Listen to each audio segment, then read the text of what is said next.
Hello, superposition of waves या आपल्या 6व्या चॅप्टरचं आजचं हे 5वं सेशन. आणि आजच्या सेशनमध्ये सुरुवातीला आपण बघणार आहोत फ्री व्हायब्रेशन्स आणि फोर्स्ड व्हायब्रेशन्स मधले बेसिक फरक, आणि त्यानंतर बघणार आहोत modes of vibration of air column in a pipe closed at one end.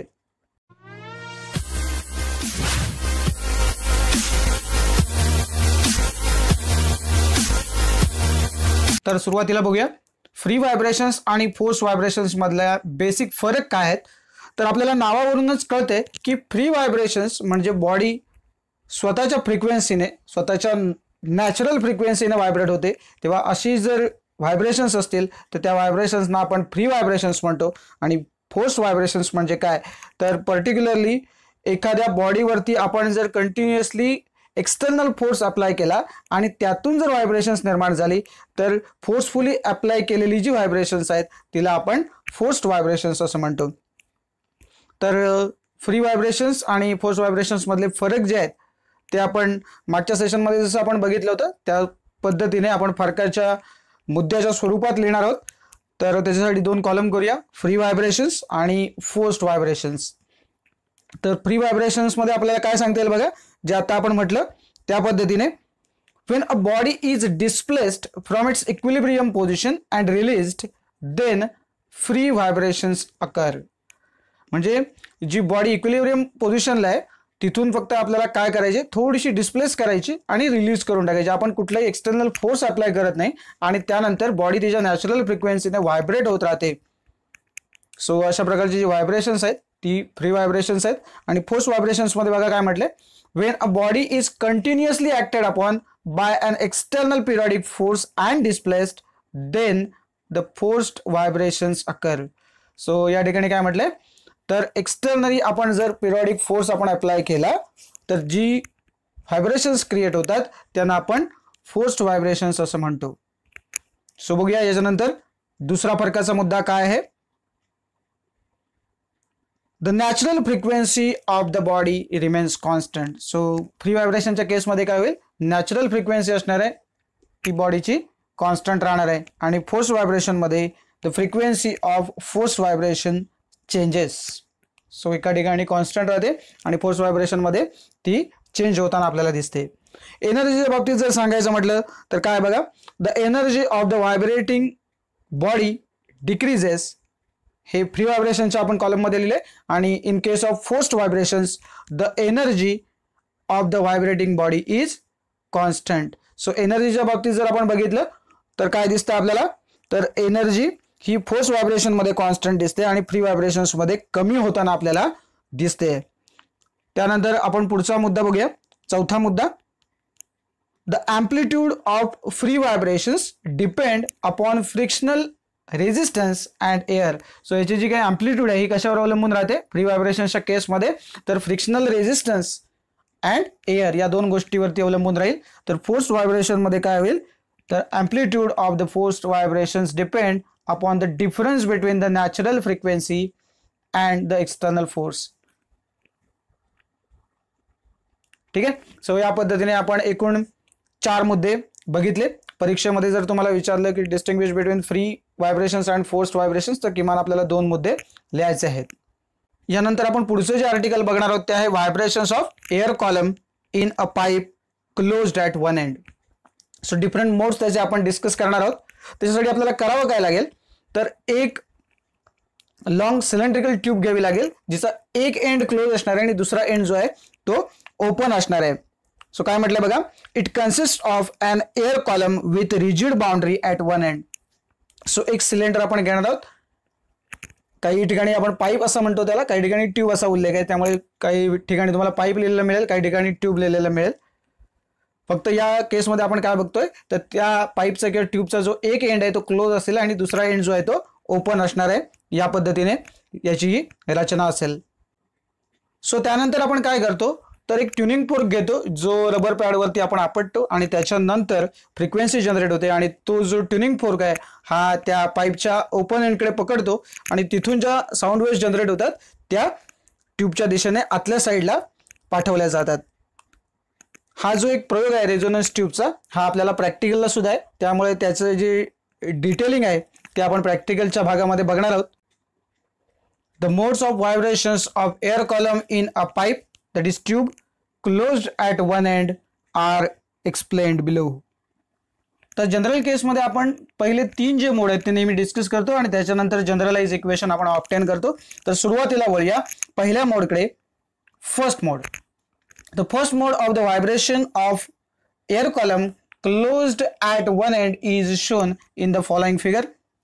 आणि जर फिगरकडे तुम्ही लक्ष दिलात तर तुमच्या लक्षात येईल की इथे लिहिलं L इज इक्वल टू λ/4. कारण हा जो लूप तुम्हाला दिसतोय, आपल्याला माहिती आहे एकूण 2 लूप काय फॉर्म करतात, तर वेवलेंथ लॅम्बडा फॉर्म करतात आणि त्याच्यामुळे हा लूप जो आहे तो अर्धा लूप आहे. बघा, एका लूपचा पण अर्धा भाग आहे, त्यामुळे अर्धा लूप आहे. सो 2 लूप जर आपल्याला वेवलेंथ लॅम्बडा देत असतील तर डेफिनेटली अर्धा लूप आपल्याला लेंथ किती देईल, तर λ/4. कारण 2चा चौथा भाग म्हणजेच 2 × 1/4 म्हणजे आपल्याला किती मिळतो, तर हाफ मिळतो. सो या ठिकाणी आपण मेन्शन केलं डायग्राम मध्ये L इज इक्वल टू λ/4 आणि इथे नुसती लेंथ L म्हटली आहे आणि इथे capital L is equal to λ/4 असं म्हटलंय. बघा, म्हणजे तुम्हाला ही जी लेंथ दिसते एक्झॅक्टली या पाईपच्या एंड पासून इथपर्यंत L म्हटलंय आणि ही जी कॅपिटल L दिसते ते तुम्हाला दिसतोय बघा, अँटीनोडचा जो पॉईंट आहे तिथपासून हे मोजलेलं आहे. सो अँटीनोडचा जो पॉईंट आहे हा ॲक्च्युली पाईपच्या थोडासा बाहेर आहे हे आपल्याला दिसतंय. आणि हे काय आहे, कॅपिटल L आणि स्मॉल L याच्यामधले रिलेशन काय हे आपण याच्यानंतर बघणार आहोत. तर अशा प्रकारचा जो मोड ऑफ व्हायब्रेशन आहे त्याला आपण काय म्हणतो, तर फंडामेंटल मोड असं म्हणतो. सो सुरुवातीचा जो फर्स्ट मोड आहे त्याला आपण काय म्हणणार आहोत, फंडामेंटल मोड. सो जे आपल्याला इथे डायग्राम मध्ये दिसतंय त्याप्रमाणे लिहून टाकूया. Length of the air column L is equal to λ/4 आणि म्हणून रिअरेंज जर आपण केलं L इज इक्वल टू λ/4 म्हणतोय तर लॅम्बडा इज इक्वल टू काय होईल, तर हा 4 जो डिवायडेड बाय तो इकडे मल्टिप्लाय होईल. So lambda is equal to काय होईल मग 4L. याला तात्पुरता आपण एक इक्वेशन नंबर देऊया. आता सारखी इक्वेशन्स नंबर वाढत जातील म्हणून याला मी सिम्पली 1A असं म्हटलंय. बघा, आणि लॅम्बडा काय असणार आहे या ठिकाणी, तर लॅम्बडा काय, तर wavelength of the fundamental mode of vibration in air column. Okay, so हे पहिलं इक्वेशन आपल्या समोर आलेलं आहे आणि त्याच्यानंतर आपण अजून एक इक्वेशन ऑब्टेन करणार आहोत आणि त्याच्यानंतर कंपॅरिझन करणार आहोत. तर समजा एन ही जर का फंडामेंटल फ्रिक्वेन्सी असेल, आता आपण वेवलेंथ लॅम्बडा असं म्हणतो, जर का एन ही जर का फंडामेंटल फ्रिक्वेन्सी असेल तर आपल्याकडे आपण कालच्या सेशनमध्ये सुद्धा या इक्वेशनचा उल्लेख केला होता, V is equal to n lambda. त्याच्यामुळे आपण काय म्हणू शकतो, n is equal to V upon lambda.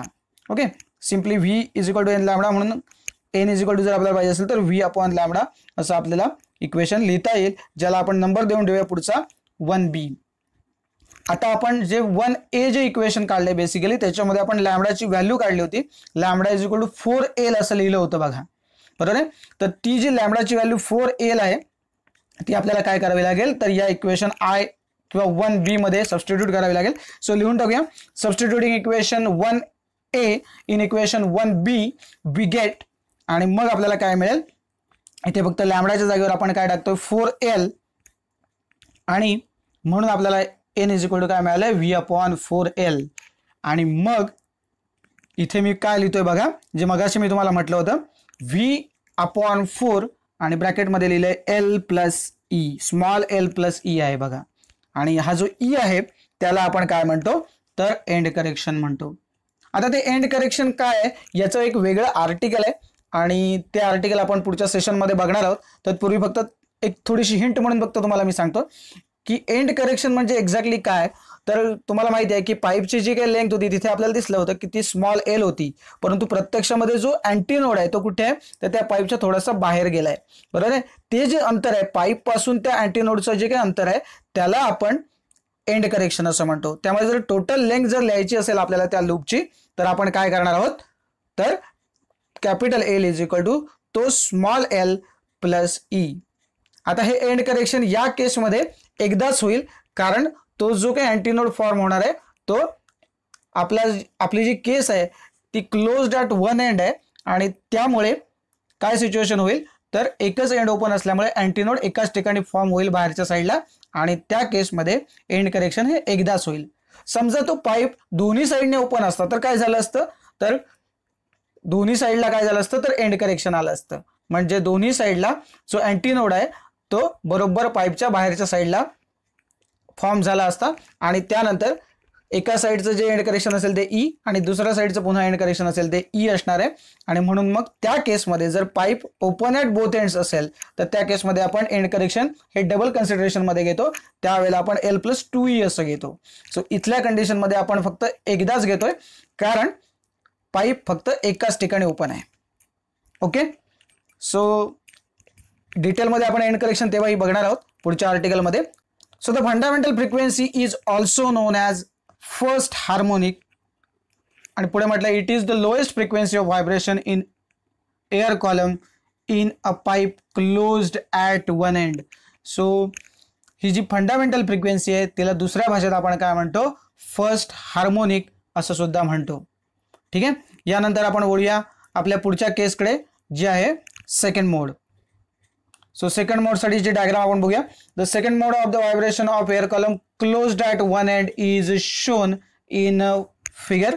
आणि आता या डायग्रामकडे जर लक्ष दिलात तुम्ही तर तुम्हाला लक्षात येईल बघा, जे मगाशी मी म्हणत होतो. आता या केसमध्ये पण काय झालं बघा, लूप किती दिसतं आता, हे एक लूप पूर्ण आहे आणि हे हाफ, म्हणजे बरोबर ना. या केसमध्ये एकूण 1.5 लूप आहे आणि एक लूप म्हणजे आता या केसमध्ये बघा, हे बघा हे पूर्ण लूप आहे आणि हे अर्ध लूप. सो एकूण 1.5 लूप आहे. मगाशी आपण बघितलं की ज्या वेळेला आपण ती कंडिशन बघितली होती तेव्हा की ज्या वेळेला एंड क्लोज आहे तिथे लूपचं तोंड जे आहे ते बंद आहे बघा आणि इकडच्या साईडला ओपन आहे. सो सेकंड मोडमध्ये काय झालंय, मगाशी फक्त काय होती तर पाव होती, बरोबर आहे ना. सो पाव लूप होता, आता ॲक्च्युली म्हणजे अर्धा लूप होता, पाव वेवलेंथ होती आपल्या भाषेत. ओके, आता काय झाली तर इथे एकूण पाऊण वेवलेंथ झाली, बरोबर आहे. सो आपण इथे काय म्हणू शकतो तर 3 λ1/4 असं म्हटलंय. फक्त इथे सबस्क्रिप्टला आपण 1 एक ॲड केलाय फक्त. सो आपल्याला डेफिनेटली दिसतंय की अजून जर अर्धा लूप असता तर किती पूर्ण झाला असता, मग त्यावेळेला कंडिशन काय झाली असती तर पूर्ण लूप म्हणजे तो λ1 झाला असता. ओके, सो आताच्या कंडिशनमध्ये तुम्ही म्हणू शकता की L = 3 λ1/4. सो लगेच लिहून टाकूया जसं मगाशी लिहिलं होतं. लेंथ ऑफ एअर कॉलम किती आली तर 3 λ1/4. सो हे डायग्रामकडे बघून तुम्हाला लक्षात येईल. बघा हा किती आहे तर पाऊण आहे, बरोबर ना. मगाशी जी होती ती पाव होती, ही पाऊण आहे, बरोबर. सिंपल, कारण 2 लूपने काय तयार होणार आहे तर एक वेवलेंथ तयार होते, बरोबर आहे. सो याच मगाशच्या पद्धतीने जर आपण गेलो तर λ1 ची व्हॅल्यू आपल्याला रिअरेंज करून देता येईल, ज्याला आपण काय म्हणू शकतो λ1 = 4L. हा 4 तिकडे जाईल, सो बरोबर ना, आणि 3 डिनॉमिनेटरला येईल. सो 4L/3 अशी ती व्हॅल्यू होईल, ज्याला इक्वेशनला आपण नंबर देऊन टाकूया 2A. आणि जसं मगाशी म्हटलं होतं द वेलॉसिटी इन सेकंड मोड आपण काय लिहू शकतो बघा, तर मगाशी जो V = n असा फॉर्म्युला वापरला, या केसमध्ये आपल्याला तो जनरलाइज कसा करता येईल तर V = n1 × λ1. Okay, so n1 कसा लिहू शकतो आपण, हे जर रिअरेंज केलं तर n1 = V/λ1, ज्याला आपण इक्वेशन नंबर 2B देऊन टाकूया. ओके, आणि आता आपल्याला काय करायचं जसं मगाशी केलं होतं तसं आता हा जो n1 = V/λ1, तर ही जी λ1 ची व्हॅल्यू आहे 4L/3 ही आपल्याला काय करावी लागेल इथे सबस्टिट्यूट करावी लागेल. सो करून टाकूया आणि त्याच्यानंतर काय होतं ते बघूया काय होईल. थोडक्यात आपल्याला ते क्रॉस मल्टिप्लिकेशन होणार आहे. सो हे जे इक्वेशन नंबर 2B आहे ते आपण 2A मध्ये सबस्टिट्यूट 2A जे इक्वेशन आहे λ1 ची व्हॅल्यू जी आहे ती आपल्याला या इक्वेशन मध्ये टाकायची, बरोबर ना. n1 = V/4L/3, बरोबर आहे. त्यामुळे जर 4L/3 हे जे आहे हे थोडंसं जर रिअरेंज केलं आपण तर डिवायडेड बाय 4L/3 म्हणजेच multiplied by 3 × 4L. Okay, so हे डिवायडेड बाय होतं, हे आपण मल्टिप्लाय करतोय म्हणून हे उलट झाले 3/4L म्हणजेच 3V/4L. ओके, आणि जसं मगाशी आपण बघितलं होतं की हा जो L आहे तो आपण कसा दाखवतो तर स्मॉल L+E ने दाखवतो, म्हणून n1 = 3V/4 ब्रॅकेटमध्ये L च्या ऐवजी स्मॉल L+E, बरोबर. इथे आपल्याला माहिती आहे E म्हणजे काय तर एंड करेक्शन आहे. आता जर तुम्ही नीट बघितलं तर V/4 आणि L+E हे जी काही क्वांटिटी आहे त्याला मगाशी आपण काय म्हटलं तर fundamental frequency that is n. बरोबर आहे. त्यामुळे आपण ह्या सगळ्याला 3 जर सोडला तर उरलेली जी काही क्वांटिटी शिल्लक राहते ती म्हणजे काय आहे तर n आहे. आणि म्हणून आपण लिहू शकतो n1 is equal to 3n. Okay, so this frequency is the third harmonic, it is the first overtone. आणि ब्रॅकेटमध्ये काय म्हटलंय बघा, remember that the overtones are always numbered sequentially. आता इथे काय झालं, असं का म्हटलंय बघा, तर मगाची जी पहिली केस होती तिला आपण काय म्हटलं होतं फर्स्ट हार्मोनिक, बरोबर आहे. सो फर्स्ट हार्मोनिक नंतर हार्मोनिक किती येते सेकंड, पण ही सेकंड इथे आलेली नाही कारण का 1 जी काय एन आहे ती 2n आपल्याला कुठे मिळाली नाही, डायरेक्ट आपण n नंतर 3n वर आलोय. ओके, सो सेकंड जो हार्मोनिक आहे तो ॲब्सेंट आहे इथे या कंडिशन मध्ये. सो कन्सिडरेशन मध्ये ते घेऊन आपण काय केलंय तर याला पुढचा नंबर मिळतो या ठिकाणी. सो इथे आहे थर्ड हार्मोनिक. सो पहिल्या केसमध्ये आपण म्हटलं होतं फर्स्ट हार्मोनिक, दुसऱ्या केसला आपण थर्ड हार्मोनिक म्हटलं. आता आपल्या लक्षात आलं असेल की पुढची जी तिसरी केस बघणार होती इथे त्याला आपण मग काय म्हणू फिफ्थ हार्मोनिक, कारण डेफिनेटली आपल्याला तेव्हा काय मिळणार असणार आहे तर n1 is equal to 5n. आता ते आपण नंतर बघू तिथे, तेव्हाही आपल्या लक्षात येईल. पण तुम्हाला सांगायचा मुद्दा हा आहे इथे की या केसमध्ये आपण त्याला थर्ड हार्मोनिक म्हटलं. आणि ओव्हरटोन म्हणजे काय तर जी पहिली केस आहे तिला आपण फंडामेंटल फ्रिक्वेन्सी म्हटली किंवा फर्स्ट हार्मोनिक म्हणून झालेलं आहे. आताच्या केसमध्ये त्याच्या पुढचे जे हायर ऑर्डर जे हार्मोनिक्स असतील त्याच्या नेक्स्ट म्हणजे जी सेकंड केस असेल तिला आपण फर्स्ट ओव्हरटोन म्हणणार. त्याच्यानंतर जी पुढची असणार आहे हार्मोनिक म्हणजे जे आपल्या केसमध्ये आता ऍक्च्युली 3 नंतर 5 होणार, 5 नंतर मग 7 होणार, या पद्धतीने जाणार. तर जेव्हा फिफ्थ हार्मोनिक जेव्हा तुम्ही बघाल त्यावेळेला त्या ओव्हरटोनला आपण काय म्हणू मग सेकंड म्हणू.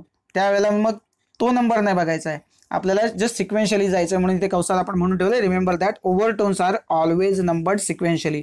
नाहीतर इथे आपण बघितलं की फर्स्ट आहे हार्मोनिक नंतर थर्ड आहे मग फिफ्थ आहे, तसं मग ओव्हरटोन पण तसं होईल फर्स्ट थर्ड असं काही जाणार नाही. ओव्हरटोनच्या बाबतीत काय आहे तर फंडामेंटल फ्रिक्वेन्सी पासून नंतर सगळे जे ते फर्स्ट सेकंड थर्ड अशाच नंबरने जाणार आहेत, हे लक्षात ठेवा.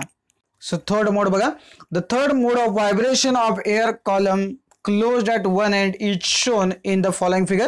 आणि आता जर तुम्ही डायग्रामकडे बघितला तर मगाशी जसं मी मगाशी म्हटलं होतं त्याच पद्धतीने इथे आता किती लूप झाले बघा, हा एक लूप, हा 2 लूप आणि हा अर्धा लूप. म्हणजे इथे या केसमध्ये तुम्हाला ऍक्च्युली जर तुम्ही कन्सिडरेशनमध्ये घेतलात तर एकूण 2.5 लूप तयार झालेत. आणि आपल्याला माहिती आहे की 2 लूप म्हणजे एक वेवलेंथ होते आणि पुढचा जो अर्धा लूप आहे म्हणजे याचा अर्थ λ/4, जसं मगाशी बघितलं होतं त्याच पद्धतीने.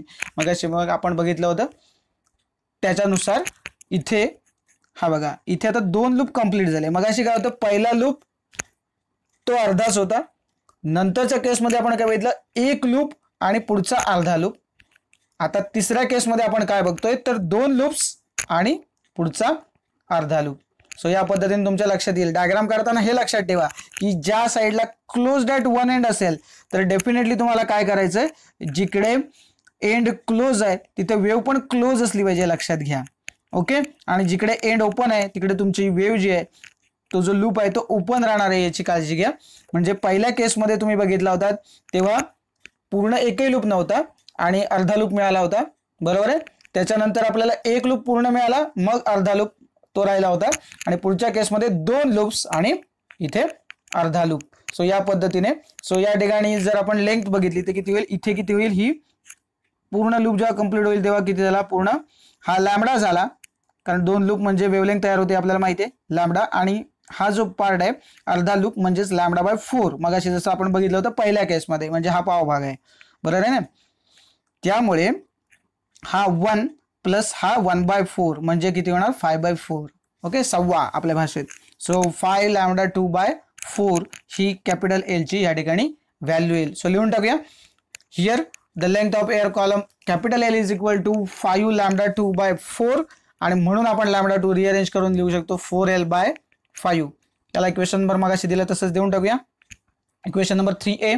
आणि जी वेलॉसिटी आहे ती आपल्याला थर्ड मोडसाठी काय लिहिता येईल तर v is equal to n2 into λ2 या केसमध्ये. So n2 is equal to काय होईल तर v अपॉन λ2 आणि याला नंबर देऊया इक्वेशन नंबर 3b. आता आपल्याला पुन्हा एकदा काय करायचंय तर ही जी व्हॅल्यू आहे λ2 ची म्हणजे 3a इक्वेशनची ती इक्वेशन नंबर 3b मध्ये म्हणजे λ2 च्या जागेवर ही λ2 ची व्हॅल्यू जी आहे ती आपल्याला सबस्टिट्यूट करायची. सो मेन्शन करून टाकूया. Substituting equation number 3a in equation number 3b we get, आपल्याला काय मिळेल तर n2 is equal to v आणि डिवायडेड बाय 4l/5 आणि जसं मगाशी सांगितलं तसं मल्टिप्लाय करून काय होईल ते 5/4l म्हणजेच 5v/4l ये, बरोबर आहे. सो जर 5v/4l जर आलं तर मगाशी जे आपण म्हटलं होतं की जी काय एल ची व्हॅल्यू आहे ती काय आहे तर स्मॉल एल प्लस ई आहे, ती आपण इथे या ठिकाणी सबस्टिट्यूट करून टाकूया. So n2 is equal to 5v/4 आणि ब्रॅकेटमध्ये एल प्लस ई आहे. पुन्हा एकदा आठवण करून देतो, ई म्हणजे एंड करेक्शन आहे. डायग्राममध्ये तुम्हाला कायम दिसत राहील बघा, एका साईडला आपण एल लिहिली आहे बरोबर आणि दुसऱ्या साईडला मग आपण कॅपिटल एल लिहिली आहे, त्याच्यामुळे त्याच्यामध्ये फरक आहे हे लक्षात ठेवा. Small L is not equal to L. So capital L आणि स्मॉल एल मध्ये हे रिलेशन आहे की capital L is equal to small L plus E. Okay, so ते एंड करेक्शनचा पण एक फॉर्म्युला आहे आणि प्रॅक्टिकली ते आपण 0.3 × d या फॉर्म्युलाने काढतो. अर्थात तो आताचा मुद्दा नाही, त्यामुळे तुम्ही हे लक्षात पण ठेवू नका. तिथे त्या आर्टिकलच्या वेळेला मी तुम्हाला हे सगळं सांगणार आहे. फक्त आता लक्षात तुम्हाला ठेवायचं की एंड करेक्शन ई आहे. ओके, सो मगाशी जसं म्हटलं होतं तसं v/4 आणि ब्रॅकेटेड ही सगळी जी क्वांटिटी आहे ती काय होती तर फंडामेंटल फ्रिक्वेन्सी n होती आणि म्हणून आपण जनरलाइज करून असं हे लिहू शकतो पुन्हा एकदा n2 is equal to 5n, बरोबर आहे. आणि याच्यासाठी आपण काय लिहू शकतो, this frequency is the fifth harmonic, it is second overtone. म्हणजे आता आपण काय बघितलं बघा की जी फंडामेंटल फ्रिक्वेन्सी होती बरोबर आहे तिला आपण काय म्हटलं होतं फर्स्ट हार्मोनिक, त्याला ओव्हरटोनचा नंबर दिलेला नव्हता. दुसऱ्या केसमध्ये काय झालं तिथे 3n आपल्याला मिळाला, n1 ची व्हॅल्यू जी होती ती, आणि तिथे आपण त्या हार्मोनिकचा नंबर मात्र काय टाकला फर्स्ट हार्मोनिक नंतर थेट आपण थर्ड हार्मोनिक आलो, कारण आपण 1n नंतर डायरेक्ट तुम्हाला 3n मिळाला होता बरोबर आहे. त्यामुळे हार्मोनिक कसे बदलत गेले बघा, ऑड नंबर्स मिळत गेले आपल्याला. पण ओव्हरटोनचं असं नाही, आणि ओव्हरटोन हार्मोनिक्स मध्ये आपण काय केलं जी फंडामेंटल फ्रिक्वेन्सी होती तिलाच आपण फर्स्ट हार्मोनिकचा नंबर दिला. ओव्हरटोन काय असतं की फंडामेंटल फ्रिक्वेन्सीच्या नंतर जे हायर ऑर्डर ज्या काही फ्रिक्वेन्सीज आहेत त्यांना आपण ओव्हरटोनचे नंबर स्टार्ट करतो. म्हणून सेकंड केसमध्ये ओव्हरटोन नंबर 1 मिळाला आपल्याला, आणि थर्ड केसमध्ये किंवा थर्ड मोडमध्ये आपल्याला ओव्हरटोन सेकंड मिळाला आणि हार्मोनिक फिफ्थ मिळाला. हे कशासाठी आपण सांगतोय तर कदाचित MCQ मध्ये किंवा व्हेरी शॉर्ट आन्सर क्वेश्चन मध्ये तुम्हाला असं विचारलं जाऊ शकतं, एक व्हॅल्यू जर मला फंडामेंटल फ्रिक्वेन्सीची देतील, समजा n काहीतरी दिली आणि तुम्हाला विचारलं की सेकंड ओव्हरटोन त्याची जी काही फ्रिक्वेन्सी आहे ती तुम्हाला सांगायची. सो सेकंड ओव्हरटोन म्हणजेच काय थोडक्यात या केसमध्ये तर 5n असणार आहे. सर का तुम्हाला फंडामेंटल फ्रिक्वेन्सी समजा सांगितली की 100 हर्ट्स आहे, तर तुम्ही लगेच सांगू शकता की सेकंड ओव्हरटोनची फ्रिक्वेन्सी किती आहे तर 100 × 5 म्हणजे 500 हर्ट्स, बरोबर आहे. पण हे कधी सांगू शकता की सेकंड ओव्हरटोनचा फॉर्म्युला जो आहे तो 5n आहे हे तुम्हाला माहित असेल तर, किंवा फिफ्थ हार्मोनिक असं जर म्हटलं असेल तर 5n हे तुम्हाला लगेच कळेल. पण इथे कन्फ्युजनला तुम्हाला डायरेक्ट काय फिफ्थ हार्मोनिक म्हटलं तुम्ही 5n घेणार, सेकंड ओव्हरटोन म्हणजे 5n आहे हे तुमच्या लक्षात राहिलं पाहिजे. सो याच्यासाठी हे तुम्हाला मी पुन्हा एकदा रिमाइंडर देतोय. सो या पद्धतीने आपण हे जे काही सगळे मोड्स आहेत 3 मोड्स आहेत हे आपण डिस्कस केले. सो अशा प्रकारे आपण जनरल केसमध्ये याच्याबद्दल बोलू शकतो आणि एक फॉर्म असा एक फॉर्म्युला आपल्याला मिळू शकतो. सो पुढच्या केसेस ज्या आहेत त्या सुद्धा डिस्कस करून टाकूया. So continuing in the similar way we can write, बघा काय लिहू शकतो, n3 is equal to 7n, बरोबर आहे. आता n2 is equal to 5n होता, n1 इज इक्वल टू 3, बरोबर ना 3n होता, n2 ची किंमत आपण 5n बघितली. सो n3 7n, त्याच्यानंतर n4 हा 9n आहे. आणि म्हणून जनरलाइज आपण काय करू शकतो बघा, जर सिमिलरली आपण लिहित गेलो तर शेवटी आपण म्हणू शकतो np is equal to 2p + 1 × n. का असं म्हटलंय बघा, तर फॉर एक्झाम्पल समजा इथे p ची किंमत इथे किती आहे तर 3 आहे बघा, बरोबर. सो 2p + 1 म्हणजे काय होईल, 3 ची दुप्पट किती, 3 दुणे 6 + 1 म्हणजे 7, सो 7n. तशी समजा p ची किंमत आपण 4 सबस्टिट्यूट केली तर 4 × 2 म्हणजे 8 + 1 म्हणजे 9. सो बघा n4 ची किंमत आली 9n. असं जर तुम्हाला विचारलं आणि कितवाही ओव्हरटोन सांगितला तुम्हाला, बरोबर आहे, तर त्या पद्धतीने तुम्ही सांगू शकता चौथा ओव्हरटोन म्हणजे 9n, बरोबर ना. तर जर तुम्हाला कितवा ओव्हरटोन विचारला असेल त्याच्यावरून तुम्ही हे कसं गुणाकार करायचं हे तुम्हाला लक्षात ठेवायचं आहे बघा.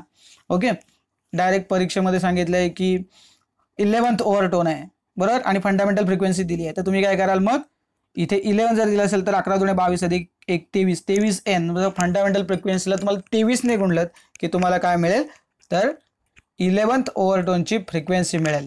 ओके, सो एक कन्क्लुजन या ठिकाणी आपण काढतोय ते बघा काय आहे. Thus for a pipe closed at one end only odd harmonics are present.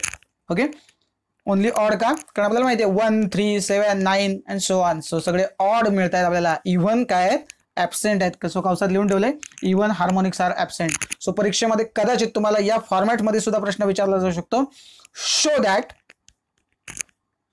इथे फॉर पाहिजे होतं, इथे एफ प्रिंट व्हायचं राहिलेलं आहे बघा. So thus for a pipe closed at one end only odd harmonics are present. So परीक्षेमध्ये प्रश्न काय? शो दॅट आणि पुढे हेच वाक्य, for a pipe closed at one end only odd harmonics are present. Okay, किंवा दुसऱ्या भाषेत ते असं विचारतील, इव्हन हार्मोनिक्स आर ॲबसेंट असं विचारलं तरी हिशेब तोच आहे. याच्यावरच आधारित एक तुम्हाला न्यूमेरिकल देतोय, त्या पद्धतीने ते सॉल्व्ह करा. याच फॉर्म्युल्याचा आपण वापर करणार आहोत बघा. होमवर्कमध्ये काय म्हटले? An air column is of length 20 centimeter long. Calculate the frequency of 7th overtone if the air column is closed at one end. आणि velocity of sound in air दिली आहे 320 मीटर पर सेकंड. सो हे सोडवायचं कसं त्याची hint फक्त तुम्हाला देतो. Length of air column 20 centimetre long दिली आहे, म्हणजे कॅपिटल एल ची व्हॅल्यू जी आहे तुम्ही कन्सिडरेशनमध्ये घ्या, ती आहे 20 सेंटीमीटर. अर्थात तुम्हाला ती एसआय युनिटमध्ये कन्वर्ट करून घ्यावी लागेल. सो 20 सेंटीमीटर म्हणजे 0.2 मीटर असंही म्हणू शकता, किंवा एखादा माणूस 20 × 10⁻² मीटर असंही घेऊ शकतो. जर ज्याला कळलं की 20 सेंटीमीटर म्हणजे 0.2 मीटर, त्यांनी डायरेक्ट 0.2 सबस्टिट्यूट केली तरी चालेल. म्हणजे ही झाली व्हॅल्यू कोणाची? तर तुमची कॅपिटल एलची व्हॅल्यू. तसंच तुम्हाला ओव्हरटोनचा जो नंबर आहे म्हणजे पी, आताच्या फॉर्म्युल्यामध्ये आपण पी बघितला होता. So P is equal to काय दिलाय? तर 7 दिलाय बघा, बरोबर. आणि तिसरी व्हॅल्यू काय दिली आहे, जी ब्रॅकेटमध्ये दिली आहे, velocity of sound in air. So V is equal to 320 metre per second अशी दिली आहे. सो फंडामेंटल फ्रिक्वेन्सी जी आहे ती आधी तुम्हाला ऑब्टेन करावी लागेल या केसमध्ये, आणि मग तुम्हाला काय करावं लागेल तर 7th ओव्हरटोनची व्हॅल्यू काढावी लागेल. कारण आपल्याला माहिती आहे 7th ओव्हरटोनसाठी आपण जो फॉर्म्युला बघितला होता तो काय होता? NP is equal to 2P + 1 × N. So P ची किंमत तुम्ही 7 टाकलीत की तुम्हाला काहीतरी मिळून जाईल की N7 इज इक्वल टू, मग काय मिळेल 2 × 7 म्हणजे ते 14 होतील, 14 + 1 15N असं होईल, बरोबर ना. सो 15N ही तुमची ऍक्च्युअल उत्तर येणार आहे. पण N ची व्हॅल्यू तुमच्याकडे कुठे आहे तर ती तुम्हाला पहिली कॅल्क्युलेट करून घ्यावी लागेल. तर सुरुवातीला तुम्ही N कॅल्क्युलेट करून घ्या फंडामेंटल फ्रिक्वेन्सी, आणि नंतर जो काही गुणाकार त्याच्या पीच्या हिशेबाने येणार आहे, P7 आहे अर्थात मी तुम्हाला सांगितले, तर तुम्ही पुन्हा एकदा ते क्रॉस चेक करून घ्या आणि मग त्या हिशेबाने तुमच्या लक्षात येईल. म्हणून जर N जर तुम्हाला फंडामेंटल फ्रिक्वेन्सी काढायची असेल तर आपल्याकडे फॉर्म्युला काय आहे फंडामेंटल फ्रिक्वेन्सीचा? N is equal to small n is equal to V/4L असं आपण सुरुवातीलाच बघितलं आहे बघा, बरोबर ना. तर तो कॅपिटल एल घ्या, तिथे एंड करेक्शन इथे या केसमध्ये घेऊ नका.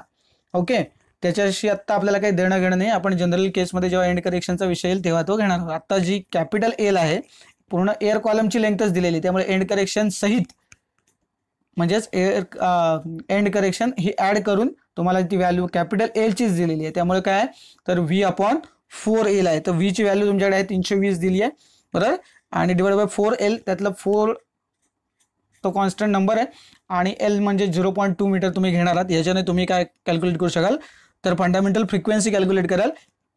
ती जी काही येईल ती N असेल तुमची, अर्थात त्याला युनिट जे काय आहे ते हर्ट्स देऊन टाका.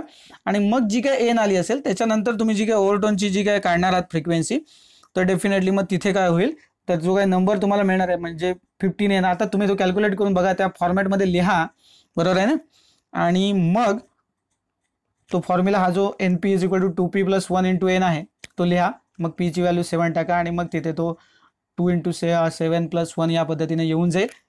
ते सगळं करा आणि मग तो गुणाकार जो काय असेल आलेला तुमचा NP ची जी काय व्हॅल्यू असेल, बरोबर ना, त्याच्यामध्ये N ची व्हॅल्यू आपल्याला सबस्टिट्यूट करावी लागेल जी तुम्ही काढलेली असणार आहे सुरुवातीला.